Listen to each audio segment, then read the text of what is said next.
I'm a believer that this team's going to win the national championship. Something stupid is coming out of his mouth. I don't know.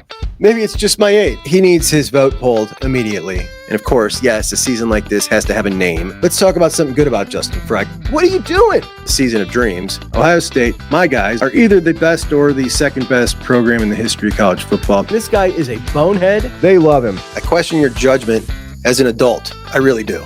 I was a total hater. I know that for a fact, and I just don't get it. Get us back our sleeves. And say, bring me that. That's the one I want.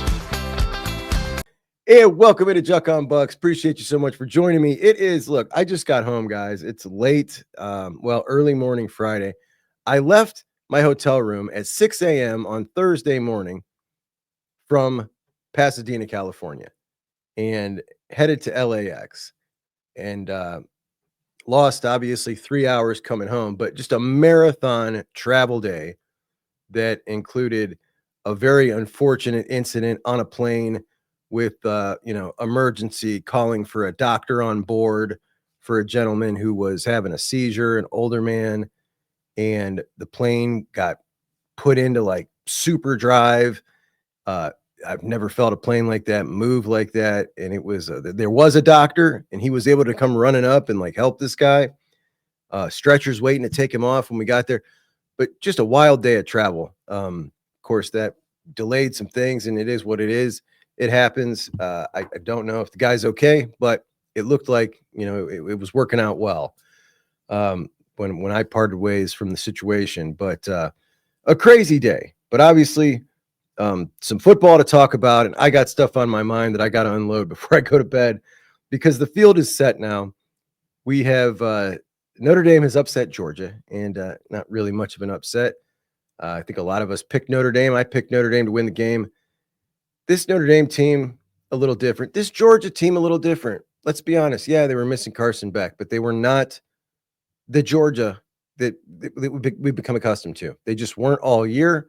They just had something off about them all year, and we pointed it out earlier on, and it just never stopped. This Ohio State Buckeyes team, on the other hand, in my opinion, and I said it from the very beginning of the time I started this show, was the absolute favorite to win the national championship this year. Got a lot of pushback. A lot of people still banking on Georgia just to be that dude. Kirby is not Nick Saban. I think we can put that to rest now, okay? It was just assumed that Kirby, because of the two magical seasons that they had, was just kind of ascending in as Saban was on his way out, and he was just going to be the next Saban, which is just such a silly thing to say or even think that he could be anything like Saban, because we've only seen one Saban, man. Bear wasn't even Saban. There's only been one. And to think we were going to have one back-to-back right next door immediately after would be ridiculous. But it sure felt like most of college football was just kind of nodding and saying, yeah, there he goes. It's Kirby's turn now. It's not Kirby's turn. Kirby, a couple of national championships, the best coach in the game, no doubt. He's not Saban. And he just got done in by Marcus Freeman. Now, I'm saying that, talking my stuff. I didn't get to watch the game yet. I've only read some things, looked at some stats, and talked to a couple people who did watch the game. But props to Marcus Freeman.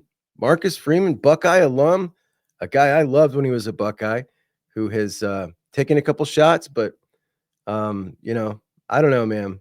I don't know how I feel about him. I guess I'm a little out on him, but at the same time, I feel pretty damn good for him. And I feel pretty damn good that there is a Buckeye alum that, guys, somebody's joining the club.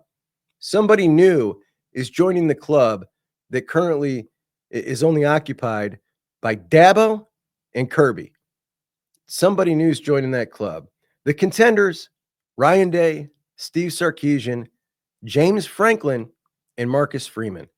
As we have got a Final Four of Ohio State, Texas, Penn State, Notre Dame. It doesn't get better than that. We've had a lot of Final Fours. Matter of fact, last year's Final Four was maybe the most prestigious of all time, where you had Michigan, Texas, Bama, and Washington. Washington, that fourth team, a team that has won national championships. But this year, we're talking about Ohio State, and I'll just give you my rankings, which are pretty similar to most. Ohio State, number one, the number one program of all time. You've got Notre Dame, the number 4 program of all time. Texas, the number 8 program of all time. And Penn State, the number 12 program of all time.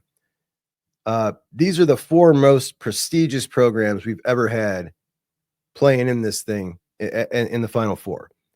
And there have been a couple that have been close. The thing is, when Clemson's in there, they throw it off. We did have one year we had Ohio State, Alabama, Notre Dame, and Clemson.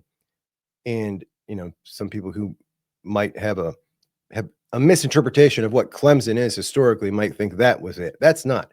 Clemson is not on the level of Penn State. Certainly not of Georgia. They're just historically, they're not at all. They're not that kind of program.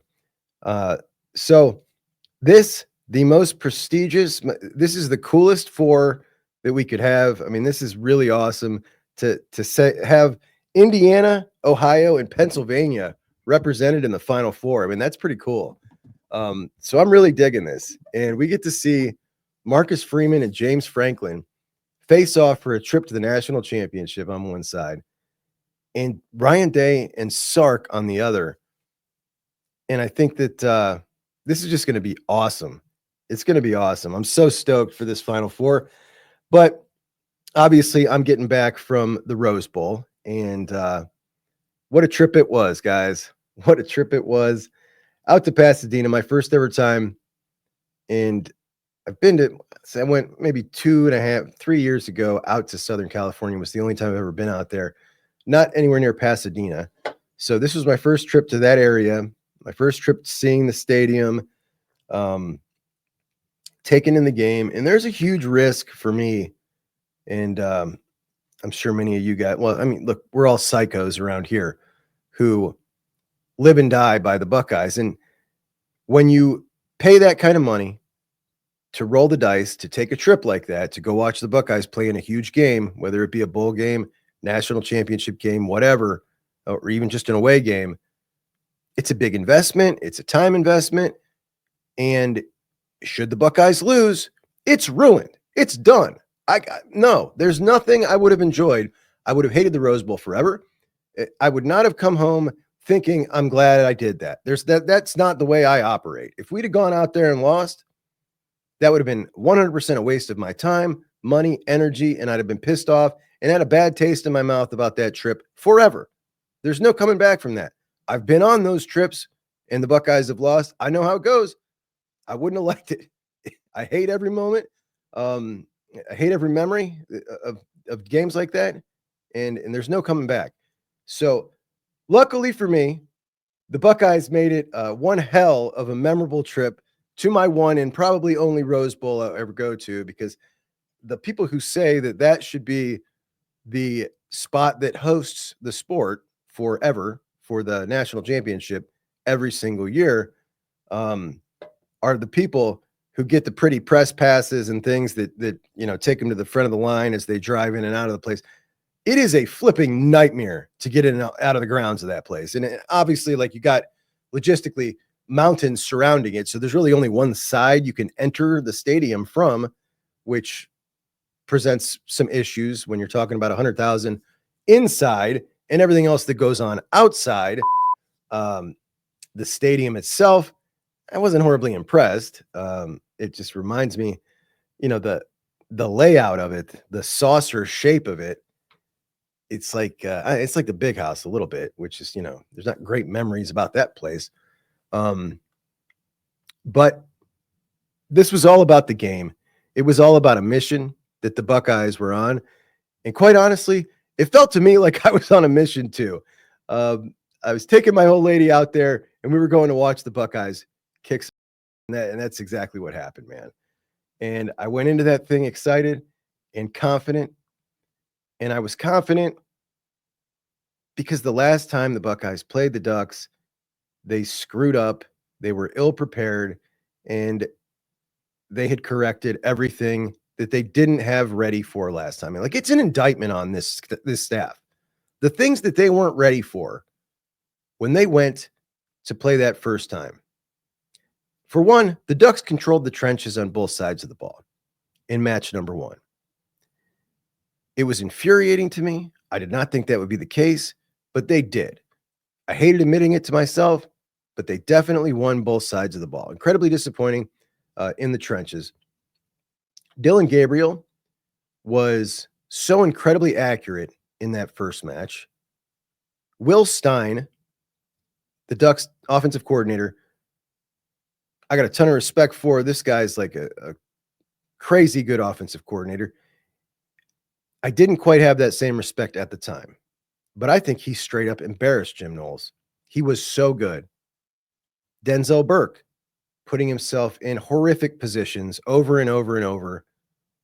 And because of it, got really embarrassed and was made to look almost as if he wasn't athletically gifted enough to keep up and do. But it wasn't that. It was technique. It was things he was jumping routes he shouldn't have been. And he embarrassed himself. There was a whole lot of embarrassment to go around that first game. The total lack of any wins at all by JT and Jack and Tyleek and Ty, they were a total non-factor. The lack of attempts to get them any help to get those wins through any kind of stunts of any kind. Poor effort, simulated pressure, just sloppy, poor effort. The failure, the biggest indictment to me, the failure to be ready for tempo. I pulled up pictures last week. Sonny turned around when Dylan Gabriel has the snap in his hand, talking and communicating. Totally turned around. But we talked after the game ad nauseum about guys not being able to even get lined up in time. Just embarrassing. There was probably 12 plays like that. And if you clean that, to me, the easiest fix you could have to make a drastic improvement in round 2 between Oregon and Ohio State was making sure you were ready for tempo, which they were not the first time. Again, an indictment on the staff. You should have been. That was unacceptable. But we knew that they would make sure the second time they were ready for that. And that right there, boom, immediate difference, huge difference. So because of all that stuff, I was very confident that this time things would look quite a bit different. Now, I predicted a 38-31 win for the Buckeyes. And I definitely did not expect to see what we saw. I don't think anybody did. When we looked at the list of potential options, how this game could potentially turn out, I saw this as close. There was a chance that either team might be able to maybe be in control with a touchdown lead and maybe tack on another touchdown later, and we would see maybe a 14-point win. But as far as like margin of outcome, like that was by far on the biggest end I saw. Maybe a 2-score game for somebody, but not a 2-score game where somebody's coming back and cutting it and making it a 2-score game. Somebody's extending it late, but a very close game. But the things we saw, and we can't discount the changes that were made on defense after that Oregon game, and we've talked about it here, that I think that game in the middle of the season was just the best possible thing that could have happened to these guys, because that was when Ryan Day said enough is enough, and he went in and said, we have got to fix what's going on here between the defensive line and the rest of the unit. Like this is not working out right. This is not being, you tiptoe around this conversation because it is so incredibly awkward. You literally got a senior defensive line coach who's been around, predates everybody, right? He predates everybody. He's a bit of a curmudgeon to work with.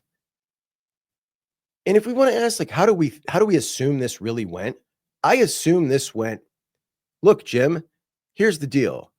We're hiring you. We want to hire you. This is how we run things here. Do you think this is going to work for you? And Jim says, yeah, this will work for me. And of course, I'm talking about, we're not messing with Larry's guys. We're just going to have these 4 here, and I'm going to build my defense right around that. And that's going to be fine, Coach Day. Cool. All right, cool. Everybody wins, right?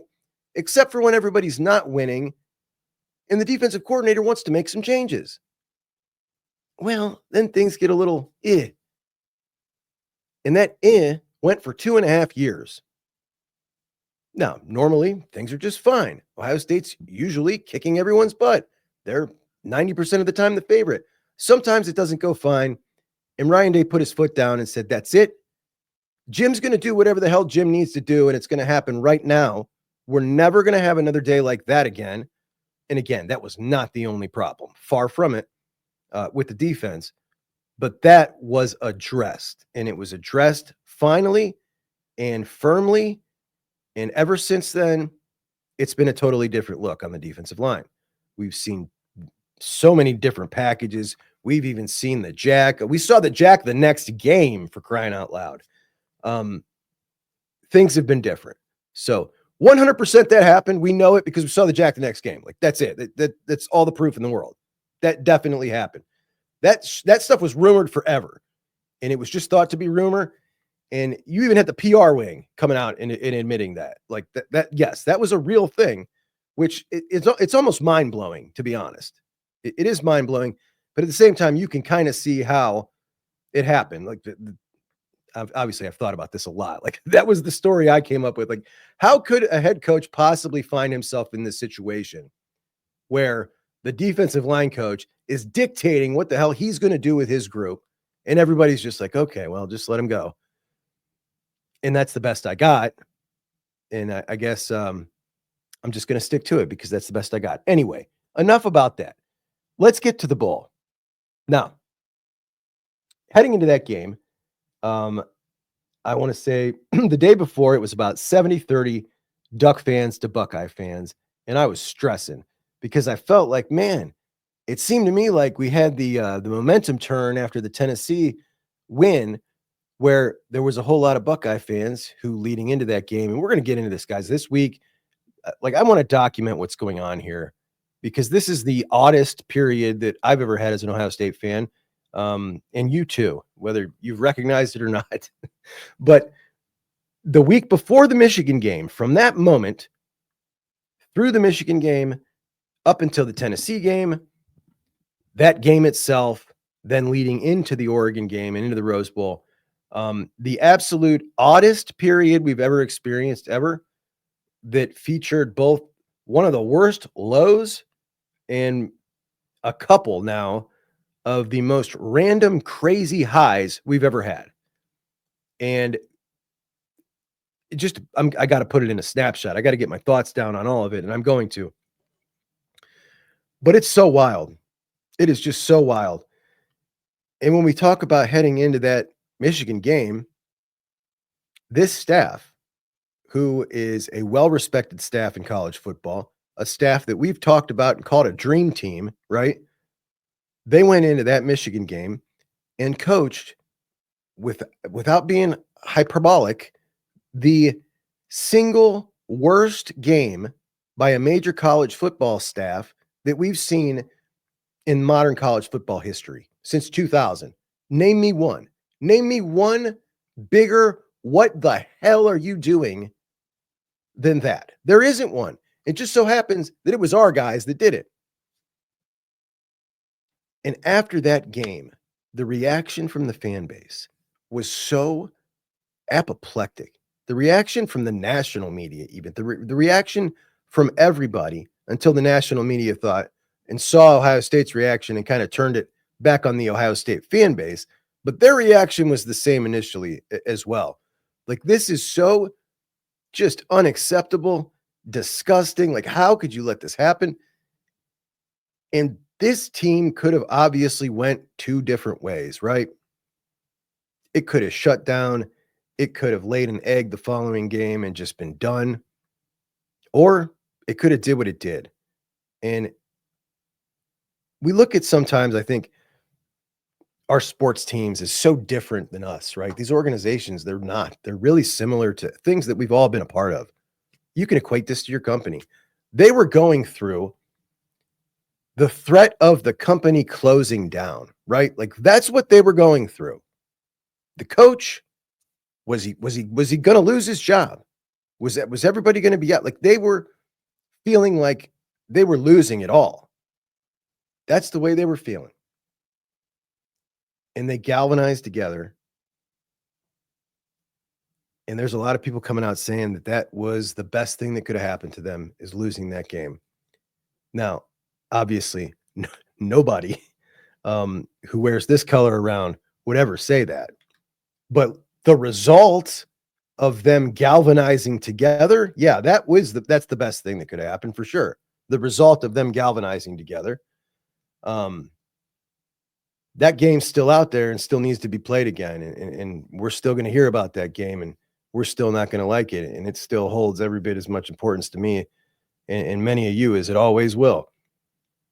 But right now, they're on a mission for something else. And as far as the pursuit of that mission, there is not a way that they could have handled it any better. They came together. They did exactly what they needed to do. They did it emphatically against Tennessee, and they bottled that up, and they just came out and showed that it wasn't Tennessee who was overrated. It was Ohio State, who is exactly who the hell we thought they were all offseason. The team I said is 100% the favorite entering this season and got so much pushback, even for Buckeye fans. This roster was always the best roster, heads and shoulders in football. Always. With those seniors, it was always the best. And we waited all year to see this. Saw some glimpses out of the defense. Never saw anything like this on offense. It was absolutely infuriating. And it was so irritating because those of us who stick in the minutia, this crap day in and day out, knew that it was there all along. We knew it. Even with a guy like Will Howard, who was a journeyman quarterback and got, tossed out at Kansas State. Ohio State got made fun of for bringing him in. That guy is, there was 8 quarterbacks left last round. He was the second best left. And I don't know, man. He's number 1 now. He's the dude. That game he just had, the 2 games he's just had in a row, Will Howard is 2 games from college football immortality, Buckeye legend status. Will Howard, the guy they got made fun of for bringing in here. That dude can deal. He could have been the dude all along. He could have been that dude all year. They bottled it up. We didn't see any of this. And it's why it's so irritating. And it's why the Michigan game hurt so bad. Because you gave it away and you had this. And everybody around college football is looking at this right now saying, oh, shoot. Oh, this is over. Because it is. Texas, on their best day, cannot compete with this Ohio State team. They can't touch them. Not even touch them. I hate to be cocky, arrogant Ohio State guy. That's kind of our bag. We get called that a lot. It's just the truth, man. This is a different ball game. This is a different ball game. Texas can't touch these guys. They can't. We just watched Ohio State go up against Jordan Birch, Mateo Uyunglele, and they were afterthoughts. They were totally inconsequential. All that crap the Ducks talk about getting Birch back, like Oregon is so good, guys. They're so good. Those dudes are great. Donovan Jackson shut him down. Josh Fryer, they shut him down. They did nothing. Nothing they did matter. Totally inconsequential. The Ohio State defense, that performance they just put on, I don't know, man, a top 5 defensive performance I've seen in my life watching big-time college football, because you have to factor in the opponent and how good the opponent is. It was 2002 Miami. When was the last time that you went into a game against an opponent that was that you knew was such a good offense? You knew they were going to get theirs. You just hoped you could hold them down and just outscore them in the end. Like, that's the feeling I had going into that game. That's the feeling I had going into 2002. There was a tinge of fear, like it could get away in 2002. Like, maybe we just aren't good enough. Maybe we really can't hang with these guys. They were so good. So that one was just kind of like a sigh of relief. Like, okay, we're doing it. We can hang with these guys. Now, Oregon, we knew we could hang with them, but that first game, you saw how quickly it could get away. You saw how fast they could smoke you. And the defense just played the best game that I've seen a major college football defense play in so long. Like, they were amazing. They were absolutely amazing. Like, the scoring was phenomenal watching the offense, but I kept waiting for, okay, this series, it's going to be all right. Oregon will come back and score, and then we'll be looking at that. I'm doing all these equations. I'm watching the game, and then they go 3 and out again. And I'm just freaking out. Like, this is Oregon, man. These guys were amazing all year. The first time we played them, amazing. These guys are they're on another level. They're on another level. And what a ride it's been, man. What a season it's been. I can't believe that this is the year I decided to start this. And I could go back and look at all my thoughts as I was moving along, as the season was going about. It's just amazing. It's totally amazing. The game, obviously a smashing success. I'm certainly happy I went now. Jeremiah Smith, obviously you guys like me have probably watched a billion things from now since the end of the game. So it was so apparent to those of us who stay in this crap all year. The first time he first couple of weeks on campus, just the way everybody around the program was different. Even Denzel Burke had a hard line at first. Remember? He was a tough guy about it when they'd ask him. He wouldn't give him his props. And then you even saw the change in him. Like, oh, okay. He got to him. You saw the guys who've covered the team for years and years and years who intentionally protect freshmen. They don't want fans' expectations to get too high because they don't think it's fair to the kids. So they tamp them down. They all gave up, and they gave up within a week and a half. They gave up within the first couple of times seeing him out there, because everybody that has seen him up close from the time he was, I don't know, 9th, 10th grade has recognized this is greatness. This is something different. And when we came into this season, I remember sitting and talking to my buddy Ron James from the Best Damn, and heading into, I think it was either week 1 or week 2, and I said, and I always said this from the very beginning of the year, like, 6 is the number. I don't want to see this kid getting any less than 6 targets right off the rip. And Ron was pushing back a little. You know, he was talking about SFB and Carnell Tate and Brandon Innes. Ron's my dude. You know that. Ron was out to lunch, man. Ron was out to lunch. Carnell Tate and Brandon Innes are great, lovely players. This is different. This is Randy Moss. This is Calvin Johnson. This ain't the same thing as your typical first-round Ohio State wide receiver. This kid needs the ball 10 times a game. Give him the ball. Anything less is a dereliction of duty. It really just is. It's a dereliction of duty, and it's a disservice to any football fan in the world, because we need to see this. Give that man the football. It's just that simple. And it was real nice watching it the other night when the first time he touched the ball, play number 3, was just a reminder that amongst all these little dudes, by the way, Ducks, man, you guys were so obnoxious with your mishmash transfer portal secondary, trying to act like it was so awesome all year long. Man, he lit those dudes up. God, they look terrible. They look terrible.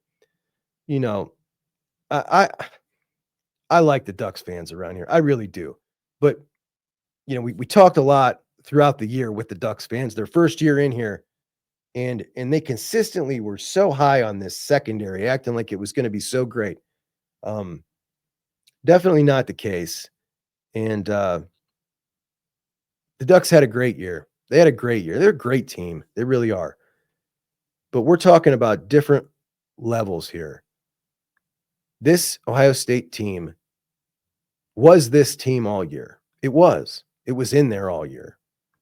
And now I'm seeing some things that I just, even from some of my folks in my comments, who I hate to disagree with anybody who takes the time to watch the show or leave a comment, but anybody saying that they think that this was being held back intentionally to be brought out in the playoffs, I just vehemently disagree.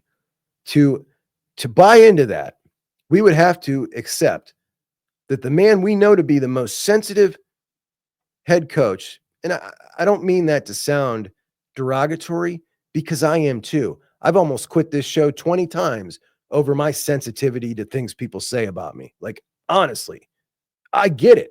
I can spot it because I am it. You know what I'm saying? Ryan Day is a sensitive guy. There is no chance in hell he put himself up to accept all this criticism to pop out at the end 3 months later and say, I got you guys. He wouldn't do it. He couldn't do it. It isn't what happened. I think Ryan Day's an incredible case study. He really is. When we talk in a world of major college football, all the weirdos that find their way into major college football as head coaches, they're maniacal weirdos generally, all a little psycho, all crappy family men, not all, you know what I mean? They're a little off, and it takes a little off a lot of times to be great at something. It really does. You need to be a little bit off to be so singularly focused at being great on one thing. And Ryan Day is just this dude who has some of those maniacal tendencies, certainly a lot of the stubbornness, one of the more stubborn guys that just observing his behavior that you've ever observed. He's just incredibly stubborn. When he's right and he knows he's right, he is not coming off of it. But so much normal about him. Just so much normal. And that's cool. That feels great. I like that. I like those identifiable. Like the last show I did, the clip with his family after the game. He says to his daughter, "Was that fun?" Like, it's something you would say to your kid. Like, it's just so normal. And at the same time, he signed up for this to get out in front of the Ohio State fan base, of all fan bases. Like, he signed up for that crap. That's a mind screw, man. Like, that is, I couldn't even imagine. And respect to him for it. I don't even know where I'm going with this, but the point is, guys, I wanted to sit down and riff off a little bit here, because I know that I'm going to wish that I had if I didn't, because I just want to get this on paper. I get this on film. I just want to document what we're going through here, man. This has been the most amazing run we've ever seen in Ohio State football. It has. We haven't won anything. But from the depths of despair, the weeks after that Michigan game, talking to you guys, talking here every day, it was the lowest of the low to come from a team that we thought at the beginning of the year was going to win a national championship, to losing to them at their just a garbage team, and feeling so betrayed that our own guy did it to us. Because that's what it was, man. Our own guy did it to us. Our own coaching staff did that to us, to the seniors, to the players. And thank God for those seniors and those players who had the stones to buck up and meet with them and tell them exactly what the hell was on their mind. They did do it to them, and they owed them. And credit to every son of a gun in this organization who came together, tightened up, and said, let's give them hell. And they went out and they did it. They went out and they did it at Tennessee in a way that was shocking. Shocking, but at the same time, so satisfying to those of us who have known all along that that is exactly who these guys are, man. That's who they are. We knew it all along. And that's what was so damn frustrating. And now we've seen the repeat, only this time against the number one team in the country. Deservedly so. Oregon's an excellent team. And they were not, on the same stratosphere. And now, as we look forward to Georgia, Texas, and whoever lies in front of that, which is going to be Notre Dame or Penn State. Either way, incredible storylines, guys. We could look potentially at a route of going through 6 of the 12 playoff teams, beating 6 of the 12 playoff teams in the very first 12-team playoff. When you look at during the regular season, having beaten Indiana and Penn State, then beating Tennessee and Texas, the SEC's 2 of their 3 best, then Oregon, then Notre Dame. That is 6 playoff teams you could have beaten. Like, that's all out there. If not Notre Dame, you could do Penn State twice. That would be 5 of them. If you beat Texas and you win the national championship, you're now looking at a top 5 modern football team in college football history, like one of the very, very best. Like, it's all right there. It's all right there. And if they perform even to 80% of what they just did against Oregon, against Texas, they're going to blow them out too. Same thing with Notre Dame. Same thing with Penn State. They almost blew Penn State out the first time for a couple turnovers, and that was playing the way they were playing then. Penn State is playing better. My point is, not trying to get ahead of myself here, and we'll do our full breakdown of Texas and respect them like we always do with every opponent. But Texas knows damn well too, and their fans know too. Everybody in the country knows. If that Ohio State team comes, it's over. It's cooked. So what's it about? It's all about them. It's all about them. What they always preach, which at times has irritated the crap out of me. But it truly is right now. It is all about them. Keep whatever you got bottled up. Keep it going, man. Keep it going. And we could come out of this with, look, every season we've won a national championship in my lifetime has been just a magical run. Storybook stuff. 02, 14, just storybook seasons. This would be the biggest of the biggest. I'm like, this would just be unbelievable. It would be unbelievable. It's still going to be unbelievable looking back at this season if it doesn't happen, just based on the loss in the game and the response in the first 2 rounds of the playoffs, along with, let's not forget, the attendance for the Tennessee game, the loss of the fan base. I'm putting like 50%. We're like, look, he can win me back, but I'm out as of now. Like, I want to change. But yeah, sure, you can win me back, but I want to change. 50%. I mean, huge numbers were out on this man who could potentially win a national championship. It's a crazy dichotomy. It's an unbelievable story. We're living right in it right now, and it's amazing. And I can't get enough of it. It's the coolest thing ever. What a win, man! I love these guys. I love this team. I love these players. Can you guys imagine? Jack and JT, just look at these 2 guys, man. These 2 guys who have been just shit on for so long for not being Chase Young and Nick Bosa, as if it's their fault that they're not Chase Young and Nick Bosa. These guys 0 for 11 on their goals. 12. Goal number 12. It's 2 games away for literal Buckeye immortality. 2 games away for those 2. And all those seniors. Ty and Tyleek. Cody Simon, man. God, Denzel Burke. It's just 2 games away for these guys to make good on all of the crap that they've been to. The vaunted class of 2021. The best class in school history that's done absolutely nothing and been appropriately slapped around for doing absolutely nothing. They've got a chance to make all of that means just nothing. They got a chance to cap it off right now in the most impossible, ridiculous way ever, to come back after that game in an opportunity they never would have had in a past format, to make the playoffs, to get a home game in one of the craziest games and wonderful games I've ever seen at the Shoe in my life, with 35,000 opposing fans in the Shoe, out to the Rose Bowl to smack the number one team and head on to face a blue blood in Texas, and then another one waiting for him in the national championship. Like, it is all right there. It gets no better than this.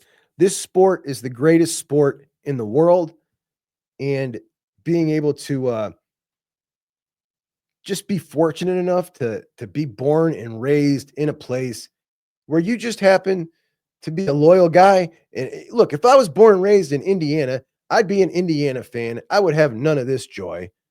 I'm just lucky I'm from Ohio and this was my team. This is the team that I gotta love because this is where I'm from and that's how we roll here. It's amazing. It's amazing. So, all right, I'm probably just rambling. I'm just gonna go to bed now. It's time to pack it up and hit the sack. But I appreciate you guys so much, man. By the way, Happy New Year. It's not quite a year yet of Juckonbucks. It won't be till the season's over, but we're getting close. I want to thank you all so much for making this first year as we've rolled over into 2025. Unbelievably a cool experience and something that I surely never saw coming. And I didn't do it for the reasons that it's you make little goals, and as you reach little goals, you make more little goals. And I just never saw my goals getting anywhere near where they're getting. And it's pretty cool because I love this. I just love it. And I love my job. I love work. I love all that, but this is something that I'm passionate about because I'm passionate about the subject, and I always will be. And I'm passionate about talking to you guys about the subject. So please subscribe to the show. Please tell me what you think about all my quacky, emotional outbursts this evening, because I just had a lot of pent up traveling day to bust out on you guys. And there you go. So, all right, I'll talk to you guys tomorrow. Thanks. Please subscribe and like the video. Juckonbucks out. Hey, it's Juck. Juck? Who is Juck? Juckonbucks. Juckonbucks. Juckonbucks? Juckonbucks. My guy Juck. Juckonbucks. My buddy Juck. Juck is the Juck. It's Juckonbucks. Okay. Juck is junk. The Juck eyes. Juck eyes. Juckonbucks. Junk. Juck. Not junk.